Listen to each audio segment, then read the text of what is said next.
pour être styliste, il faut 2 points forts. C'est avoir l'œil puis être organisé. On ne peut pas juste être créatif et puis être bordélique, ou on ne peut pas être très méthodique, très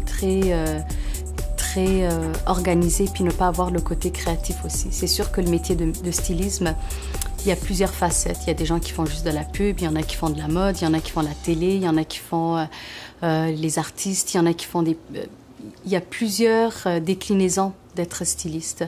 Mais je pense que les 2 atouts les plus importants, c'est être organisé et avoir un œil. Je définis plutôt mon style comme étant un style plus intemporel, quelque chose dont on ne se lasse pas. J'aime ça être au courant des tendances, de ce qui se passe, mais sans nécessairement tomber dans le côté victime. Je m'inspire beaucoup, c'est sûr, de ce qui se passe au niveau international, comme toutes les autres stylistes. On essaie d'être au courant de tout ce qui se passe, mais c'est de savoir comment doser pour ne pas tomber dans le has-been ou dans le cliché, dans ce qui est déjà trop fait.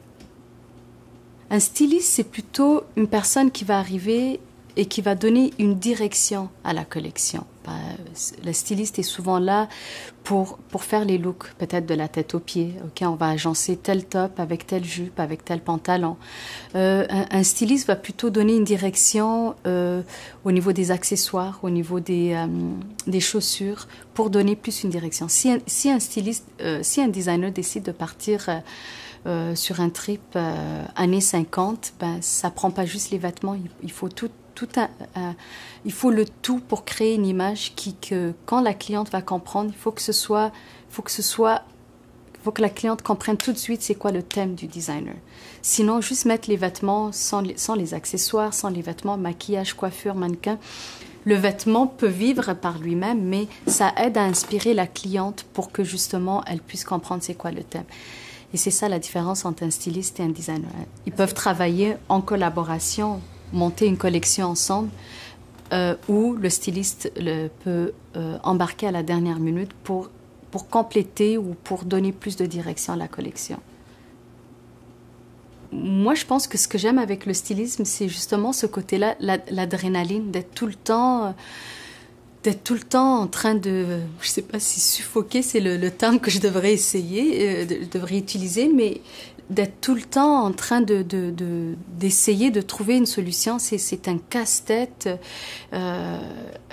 Et par exemple, un client veut une botte rouge et il est fixé là-dessus d'essayer de trouver la botte. C'est l'exemple que je donne tout le temps, d'essayer de retrouver cette botte rouge.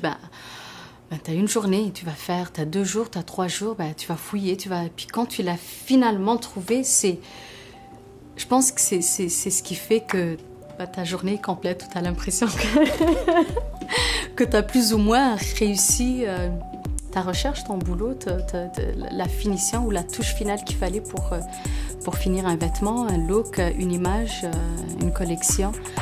Je pense que c'est ça que j'aime beaucoup au niveau du stylisme.